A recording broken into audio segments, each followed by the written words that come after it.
जुल्मों से गिला नहीं, तेरी रहबरी का सवाल है। तू इधर उधर की न बात कर, ये बता के काफिला क्यों लुटा। यकीनन यहां मौजूद हर एक शख्स मजलिस-ए इत्तेहादुल मुस्लिमीन से मोहब्बत करता है और हमारे कायद बैरिस्टर असदुद्दीन ओवैसी की क़ियादत में अब हिंदुस्तान के अंदर इनकलाब लाना चाहता है।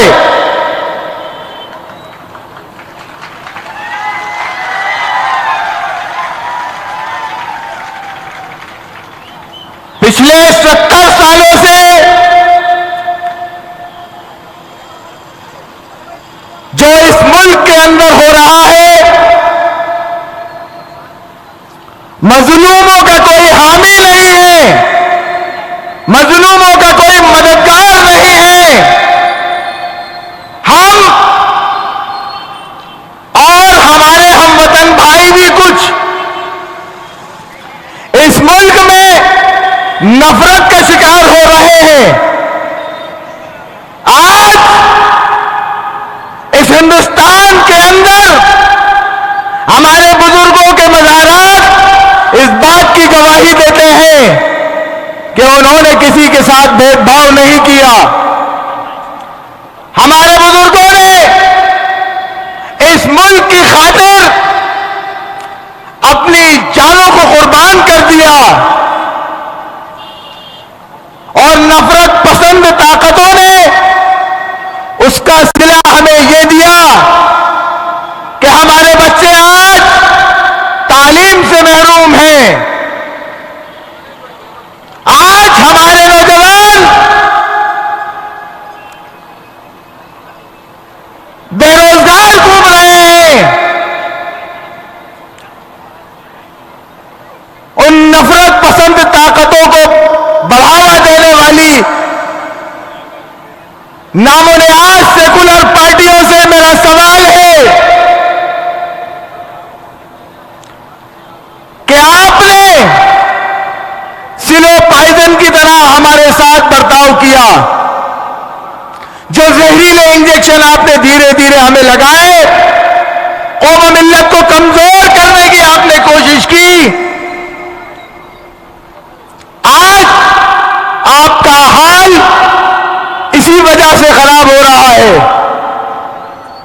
आपने एक तरफ ये तो कहा कि माइनॉरिटीज के, अल्पसंख्यकों के हमें 90% वोट चाहिए, मगर आपने अल्पसंख्यकों को 9% भी उनके विकास का काम नहीं किया।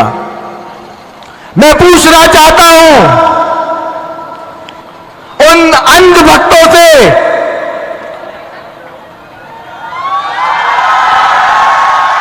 जो सेकुलर पार्टियों के नाम अपनी गुलामी लिख चुके हैं, मेरा सवाल है उनसे,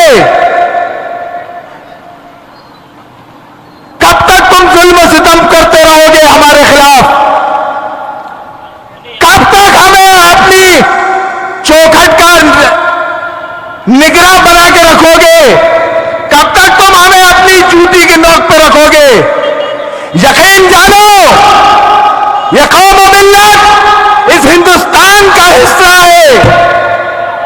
हम हमारे बुजुर्गों की तारीख को फिर दोहराएंगे। हम इस मुल्क में, इस मुल्क के आईन के लिए, इस मुल्क के संविधान के लिए, इस मुल्क के सेकुलरिज्म के लिए अपनी जानों को कुर्बान कर देंगे। भक्ति बुरी चीज नहीं है, अकीदत बुरी चीज नहीं है, मगर अंधभक्ति बुरी चीज है। जो पार्टियां जिन्होंने आपको काटने का काम किया, आपके हाथ को यहां से काटा, आज आप उसी कटे हुए हाथ के साथ जाना चाहते हैं। मेरा सवाल है, या आप मुत्तहिद होकर मजलूमों की आवाज बनकर बैरिस्टर असदुद्दीन ओवैसी की क़ियादत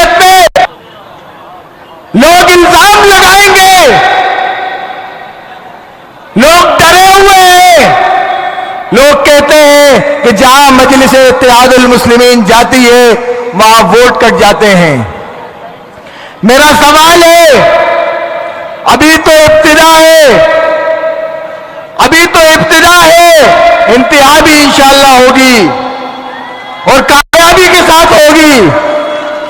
पूरे भोपाल से, मध्य प्रदेश की राजधानी से मजलिस इत्तेहादुल मुस्लिमीन ने सिर्फ भोपाल से 6 उम्मीदवारों को उतारा है।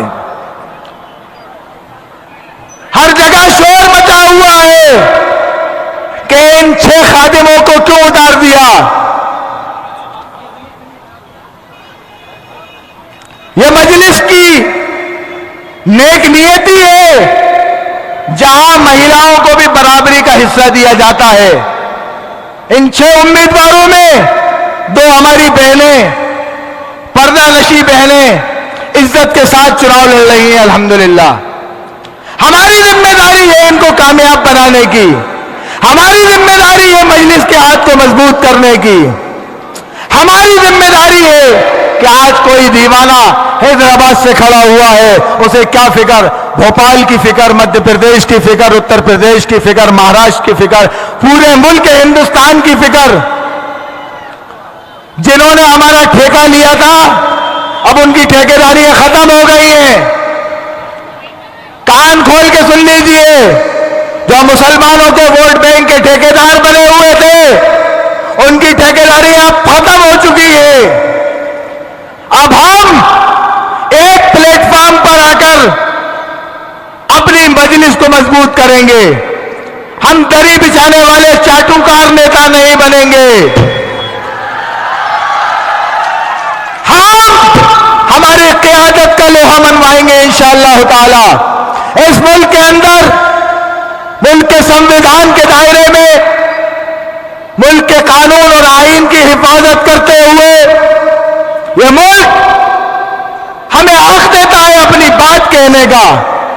जालिम की आंखों में बेबाकी से आंखें डालकर बात करने का। आज याद रखिए, इस जालिम के पंजे को कुचलना होगा। ये जालिम का पंजा जो आपके गलों तक पहुंच चुका है, इसको कुचलना होगा। अब वक्त आ पड़ा है, अब वक्त आ चुका है कि हमें मुत्तहिद होकर किसी के बहकावे में नहीं आना होगा। भोपाल से इतने वोटों के साथ 6 तारीख को इन 6 उम्मीदवारों को कामयाब बनाना है और इंशाअल्लाह ताला ये आवाज नगर निगम में जब पहुंचे